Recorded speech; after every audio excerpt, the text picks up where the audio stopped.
High in the Medicine Bow Mountains of Wyoming, at 10,000 feet above sea level, snowmelt carves through granite.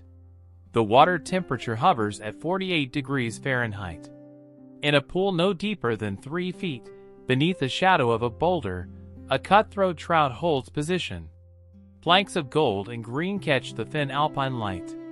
The distinctive crimson slash beneath its jaw, the mark that gives the species its name, stands vivid against pale stone.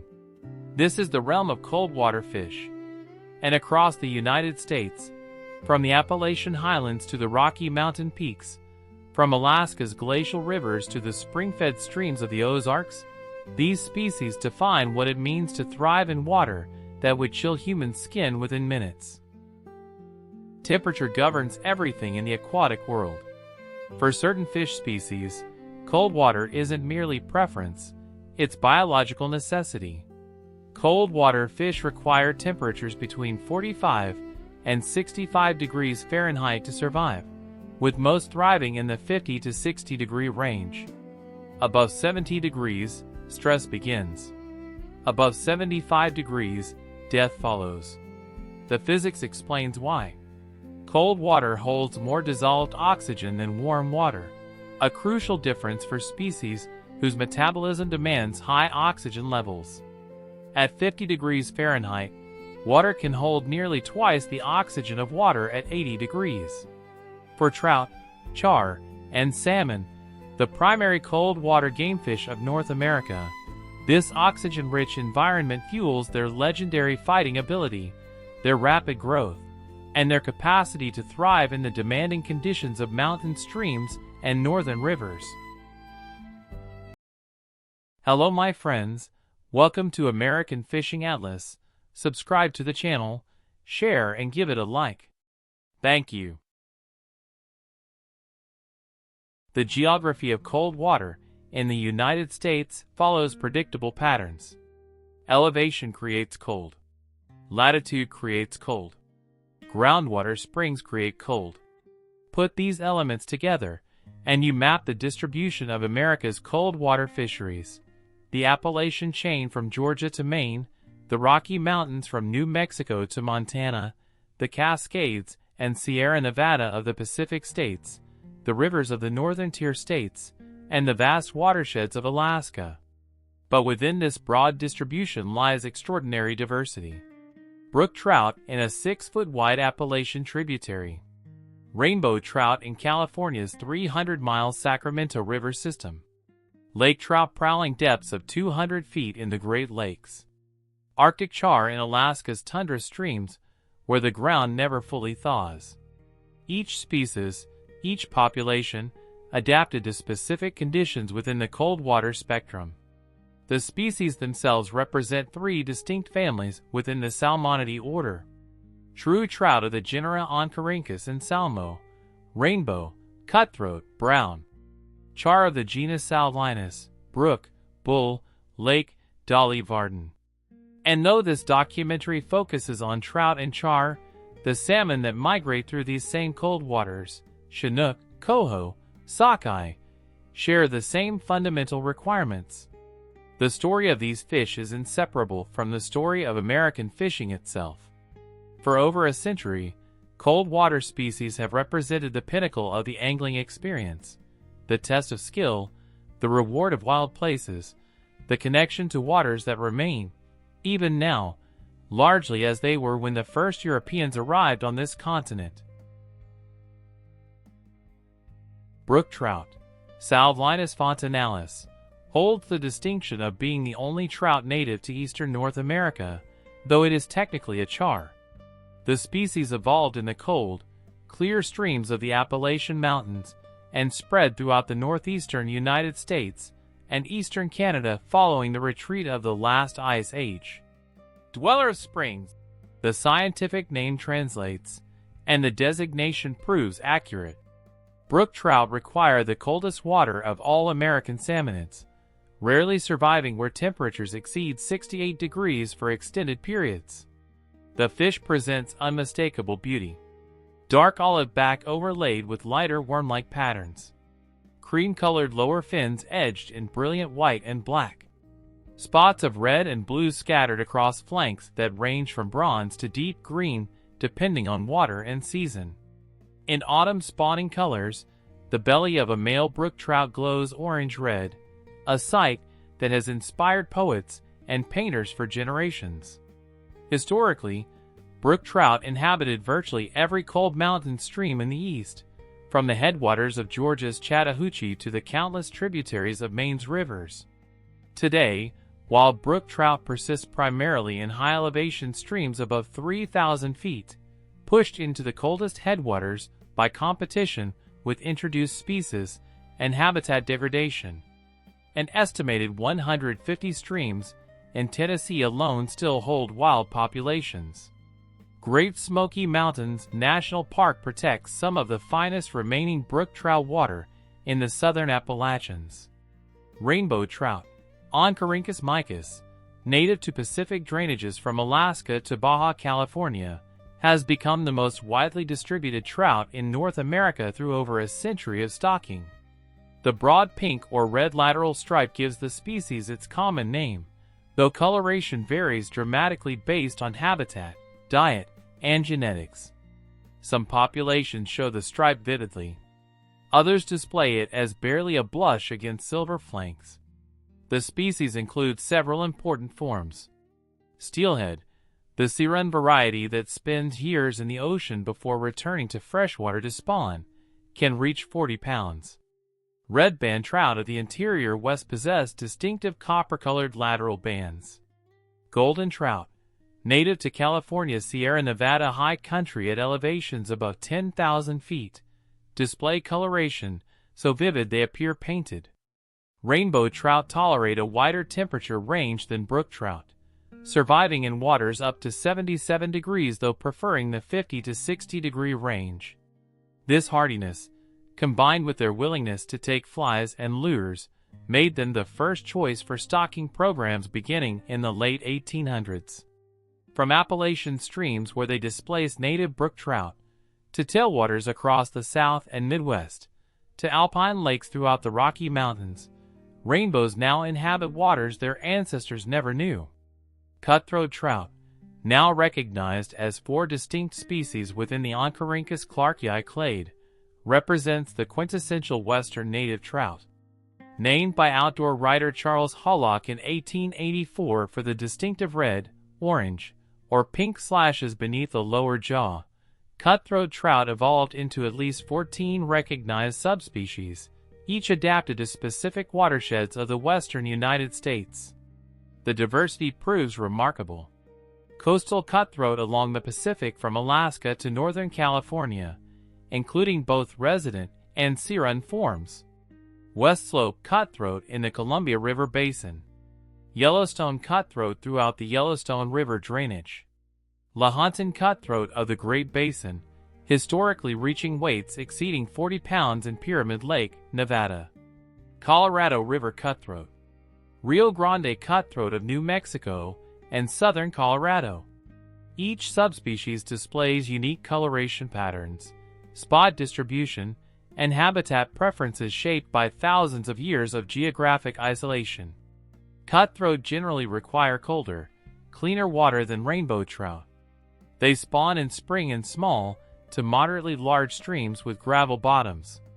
Where their ranges overlap with rainbow trout, the species readily hybridize, producing fertile, cutbow offspring that display characteristics of both parents, a pink lateral stripe and throat slash combined. This hybridization threatens the genetic integrity of native cutthroat populations throughout the West.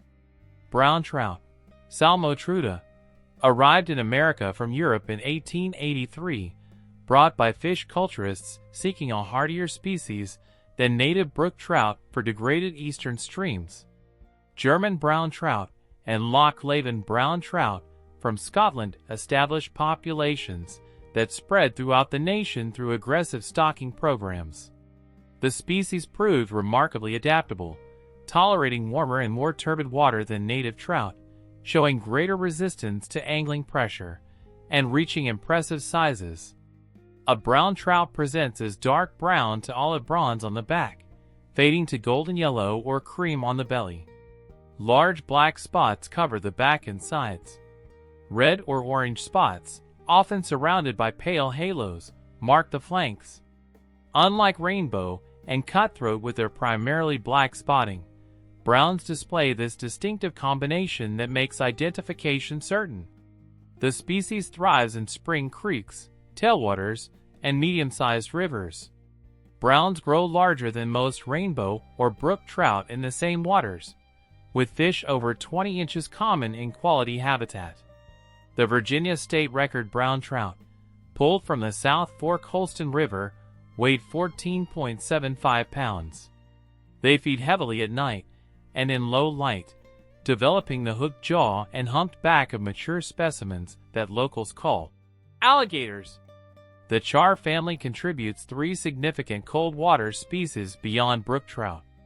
Lake trout, Salvinus namekush, native to the Great Lakes and deep northern waters, inhabit depths to 200 feet, preying on other fish in cold, oxygen-rich zones. They can exceed 50 pounds and live 25 years or more. Bull trout, Salvinus confluentus, of the Pacific Northwest require the coldest, cleanest water of any salmonid, their populations now fragmented and threatened. Dolly Varden, similar to bull trout but found in coastal Alaska and the Pacific Northwest, displays the typical char coloration of light spots on dark background. The rare species warrant mention.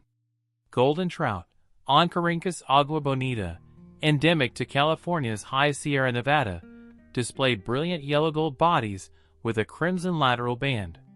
Apache trout and Gila trout, both native to Arizona and New Mexico high country, teetered on extinction before restoration efforts stabilized small populations.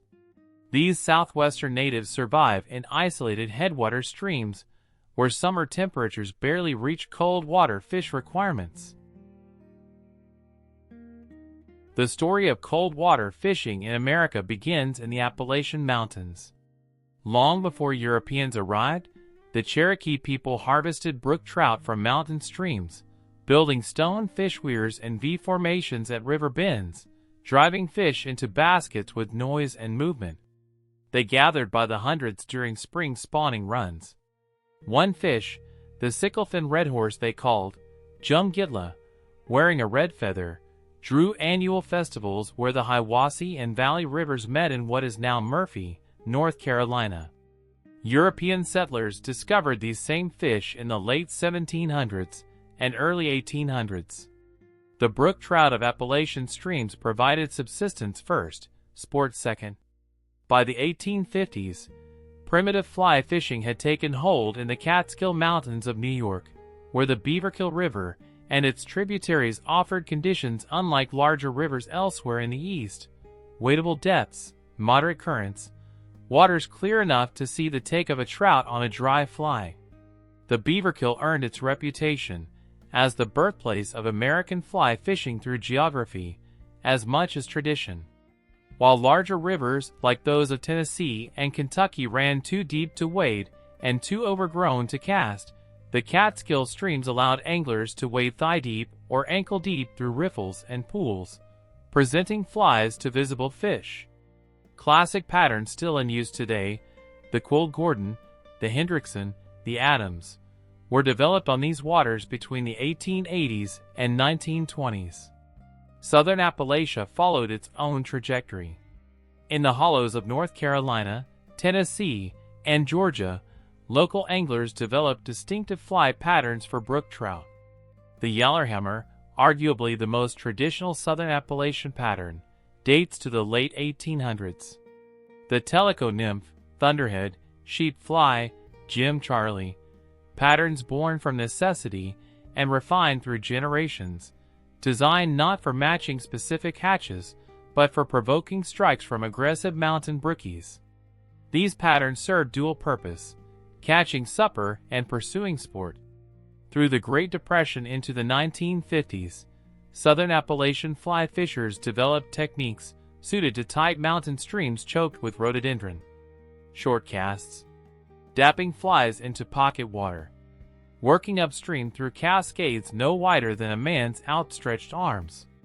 This was trout fishing at its most intimate, in waters that held fish weighing 6 to 10 inches, rarely more, but willing to strike with a violence that seemed outsized for their length. The late 1800s brought catastrophe to eastern brook trout populations. Industrial logging reached the southern Appalachians by the 1880s. Land speculators bought vast tracts at low prices. Railroads penetrated the interior mountains, and clear-cutting accelerated. Streams that had run cold and clear for millennia turned to mud torrents. Erosion scoured channels to bedrock. Summer temperatures spiked without the shade of ancient hemlocks and chestnuts. Environmental historian Don Davis documented how logging operations abandoned lands turned barren, the soil gone, the springs dried up. By the early 1900s, thousands of miles of prime brook trout habitat had been destroyed. State fish commissions responded by stocking rainbow trout from western hatcheries. Rainbows bred more easily, grew faster, tolerated warmer water. Even where logging hadn't completely eliminated brook trout, the introduced rainbows outcompete them, pushing native fish ever higher into headwater streams too small and remote for most anglers to bother fishing. The West told a different story. Lewis and Clark encountered cutthroat trout in 1805 during their expedition, documenting them from the Missouri River headwaters to the Columbia River system. Mountain men and trappers working western rivers in the 1820s and 1830s found trout in abundance, but rarely fished for sport. Sustenance mattered more than recreation in country where survival occupied daily attention. The post-Civil War settlement of the West coincided with growing interest in sport fishing among America's emerging leisure class. The Transcontinental Railroad, completed in 1869, made Montana, Wyoming, Colorado, and California accessible to eastern anglers.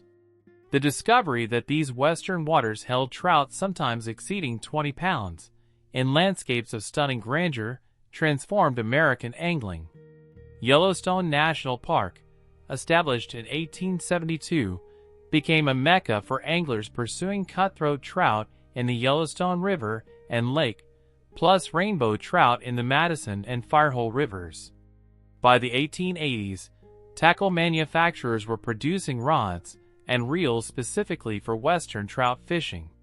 Orvis, founded in Vermont in 1856, shipped bamboo rods west. Outdoor writers like Theodore Gordon and later Ernest Hemingway promoted western trout fishing as the pinnacle of the sport. The development of fly fishing traditions diverged between East and West. Eastern fly fishing emphasized delicate presentation, exact imitation of aquatic insects, technical casting in tight quarters. Western fly fishing allowed for longer casts in bigger water, larger flies, and fish big enough to require substantial tackle. A brookie of 14 inches qualified as exceptional in Appalachia. A rainbow or cutthroat of 14 inches barely warranted mention in Montana's Madison River. By the early 20th century, brown trout had joined the mix. First introduced in 1883, browns established wild populations throughout the East and were subsequently stocked in western rivers. Their willingness to grow large, combined with greater wariness than rainbow or brook trout, elevated them to trophy status. Anglers began targeting brown specifically, fishing at night with streamers and large wet flies, adapting techniques to species behavior. The economic impact of cold water fishing grew throughout the 1900s. Communities near quality trout streams built their identities around the resource. West Yellowstone, Montana; Livingston, Montana; Redding, California; Bryson City, North Carolina. These towns and dozens more prospered through guiding services, fly shops, lodges, and the steady influx of anglers willing to pay for access to exceptional fishing. Tournaments emerged but never dominated cold water fishing culture the way bass tournaments did in warm water fisheries. The Fred Hall Fishing Show in California, started in 1948, became one of the nation's premier fishing expositions, with heavy trout fishing representation. Fly fishing organizations like Trout Unlimited, founded in 1959 in Michigan, combine the social aspects of fishing clubs with conservation activism, recognizing early that cold water fisheries required protection from industrial pollution, development, and overharvest. The introduction of catch-and-release ethics in the 1970s and 1980s transformed American trout fishing. Special regulations designating catch-and-release or artificial lures only appeared on premier waters. Pennsylvania's Penns Creek, Montana's Bighorn River, North Carolina's Davidson River, these streams and others became laboratories for a new philosophy that prioritized conservation over consumption, the experience over the harvest. When a fly fisherman wades into a spring creek in Idaho's Silver Creek on a July morning, water temperature hovers at 58 degrees. The creek flows gently over golden gravel and emerald weeds. Brown trout and rainbow trout cruise visible, their backs breaking the surface film as they sip mayflies in the inch of water below the meniscus. The angler falls casts a size 18 blue-winged olive pattern. The fly lands. A 3-pound rainbow rises, sips, turns down. Line tightens. The fish accelerates into a run that empties the reel and tests both tippet and nerve. This represents the idealized version, the technical challenge, the clear water, the selective fish, the perfect conditions. Cold water fishing encompasses this, but extends far beyond it. In Alaska's Bristol Bay drainages, rainbow trout pursue salmon fry and feed on salmon eggs during spawning runs. The rainbows grow enormous, fish of 10, 15, 20 pounds that require rods designed for salmon fishing. Anglers swing heavy flies through holding water, hoping to connect with fish that fight like they've been plugged into wall current. The setting offers no delicacy, no matching the hatch. This is power fishing in water so cold that waders are necessary even in August. In the Appalachian Highlands, brook trout fishing demands different skills entirely. The streams run narrow, often boulder-choked, tunneled beneath rhododendron thickets, so dense that overhead casting proves impossible. Anglers work upstream, roll casting or simply dapping flies into pocket water, catching fish that measure 6 to 9 inches, occasionally 12, rarely more. The reward is in size but numbers, wildness, the knowledge that these native fish swim in the same waters their ancestors occupied when Daniel Boone passed through these mountains. Great Lakes lake trout fishing takes place in a third reality entirely. Charter boats work depths of 100 to 200 feet using downriggers and heavy tackle. The fish cruise deep water, following schools of alewives and smelt. When hooked, lakers make initial powerful runs, then shift to a bulldogging resistance that tests tackle and patience. Fish of 15 to 30 pounds come regularly from Lake Superior, Michigan, and Huron. The experience shares little with stream fishing, no casting, no wading, no sight fishing, yet the species' cold water requirements and the stunning setting connected to the broader tradition. Tailwater fisheries below dams create some of North America's most productive trout waters. The White River in Arkansas, the San Juan River in New Mexico, the Clinch River in Tennessee. These rivers flow with cold water released from reservoir bottoms, maintaining temperatures suitable for trout year-round in regions where warm summers would otherwise preclude cold water species.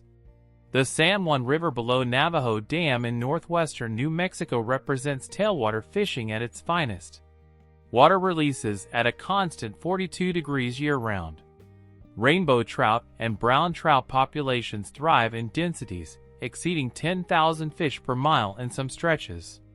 The fish grow large on abundant aquatic insects, with 20-inch rainbows common and browns exceeding 10 pounds present in numbers that draw anglers from worldwide. The river flows through high desert country, a ribbon of fertility in an otherwise arid landscape, creating a fishing experience where 30 fish days prove routine for competent anglers. Techniques vary by water type and target species. Small stream brook trout fishing employs short rods, light tippets, small dry flies, and nymphs. Roll casts and bow and arrow casts work in tight quarters. The goal is stealth. Brookies spook easily in clear, shallow water. Successful anglers approach from downstream, keeping low, presenting flies from positions where fish can't see them. Western Freestone River fishing demands different approaches. The Madison, Yellowstone, Snake, Deschutes, these rivers move volume and power. Anglers wade deep, using weight-forward floating lines to punch casts through wind. Indicator nymph rigs with split-shot bounce patterns near bottom, where trout hold. Dry dropper rigs combine a visible dry fly with a subsurface nymph, covering multiple feeding zones simultaneously. Streamer fishing for large browns and rainbows employs active retrieval techniques, stripping flies across current to trigger aggressive takes. Spring Creek fishing, Pennsylvania's Letort Spring Run, Montana's Nelson Spring Creek, Idaho's Silver Creek, requires the finest presentations. These waters flow smooth and clear, often weedy, holding populations of large, selective trout that feed on specific insect hatches. Matching the hatch becomes critical. Anglers carry boxes sorted by insect species and life stage: pale morning duns, blue-winged olives, trichos, midges. Leaders extend 12 feet or longer with tippets to 6x or 7x, nearly invisible mono testing 2 pounds or less. The takes often come softly. Setting the hook too hard breaks tippet and loses fish. Seasonal patterns govern cold water fishing. Spring brings water temperatures into optimal range after winter cold. Aquatic insects emerge in profusion: caddisflies, mayflies, stoneflies. Fish feed aggressively, building strength depleted during winter. This is prime dry fly season across much of the country, though runoff can blow out streams at higher elevations well into June. Summer concentrates fishing pressure and fish into the coldest water. Midday heat sends anglers to headwater streams, spring creeks, or tailwaters.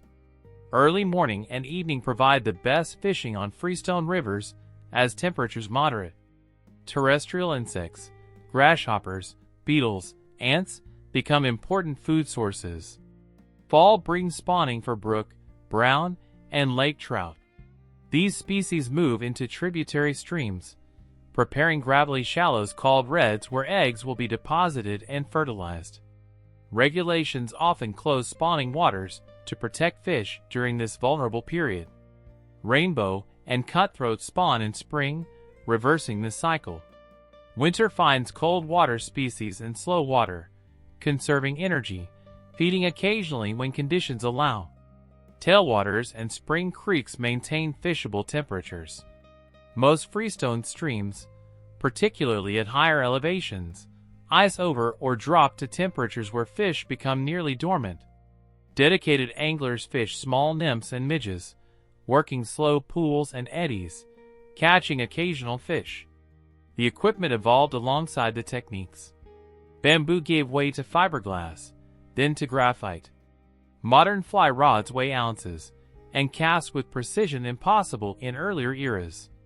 Reels now feature sealed drag systems. Lines float or sink in infinite variations.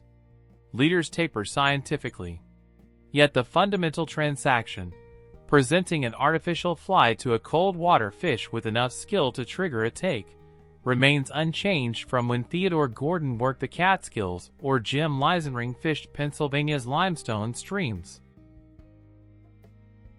Climate change presents cold water fish with their most serious threat in recorded history. The physics leaves no room for negotiation. Warming air temperatures warm water temperatures. Warming water holds less oxygen. Cold water fish require cold, oxygen-rich water to survive. The equation calculates to population decline and range contraction. Studies by Trout Unlimited and collaborating scientists project that a 1.5 degree Fahrenheit increase in average air temperatures could result in 7 to 16% loss of trout habitat across the continental United States. A 4.8 degree increase could eliminate 42 to 54% of habitat. In the southeastern Appalachians, where brook trout already cling to high-elevation refugia, projections suggest that a 3-degree increase would eliminate another 20% of remaining habitat. A 6-degree increase would destroy nearly 80% of brook trout range in the region. The mechanisms of decline prove multiple. Direct temperature stress kills fish when water exceeds 75 degrees for extended periods. Reduced snowpack in the west means less cold water flowing through summer. Earlier snowmelt shifts peak runoff from late spring to early spring, leaving streams warmer and lower during critical summer months. Winter snowpack has historically functioned as natural water storage, feeding rivers through the warm season. As snowpack diminishes, that safety valve disappears. Wildfires burn hotter and more extensively across drought-stressed western forests. When heavy rains hit burned landscapes, sediment chokes streams. For fall-spawning species, wintertime flooding can scour eggs from redds, killing entire year classes. The scale of contemporary wildfires threatens populations that historically persisted through smaller, more frequent burns. Invasive species compound climate stresses. As water warms, species adapted to warmer temperatures expand their ranges into formerly cold water habitat. Smallmouth bass moving up the Yellowstone River system compete with and prey on cutthroat trout. In Appalachian streams, rainbow and brown trout that tolerate warmer water edge out brook trout that cannot. Yet the conservation response has been substantial and shows promise. Organizations led by Trout Unlimited work across the country to protect and restore cold water habitat. Stream restoration removes barriers to fish passage, allowing access to headwater refugia. Riparian planting shades streams, reducing temperature. Beaver reintroduction creates wetlands that store water and moderate summer flows. In the Klamath River Basin of Oregon and California, the largest dam removal project in American history aims to restore over 400 miles of salmon and steelhead spawning habitat. For dams on the Klamath River, constructed between 1918 and 1962, blocked fish migration for a century. Removal began in 2023, with completion expected to open historic river pathways that will relieve climate pressures by giving fish access to cooler upstream waters. Wildlife Service operates facilities including Leadville National Fish Hatchery in Colorado and Jackson National Fish Hatchery in Wyoming, raising greenback cutthroat, Snake River fine-spotted cutthroat, and other imperiled forms. These programs provide fish for restoration of native ranges, genetic refugia against catastrophic loss, and populations that can be used if climate change forces assisted migration to new waters. The Eastern Brook Trout Joint Venture coordinates conservation across 14 states and Canadian provinces, working to protect and restore the 5,000-plus streams that still hold wild brook trout populations. The Western Native Trout Initiative operates across 12 western states, focusing on 21 native trout and char species.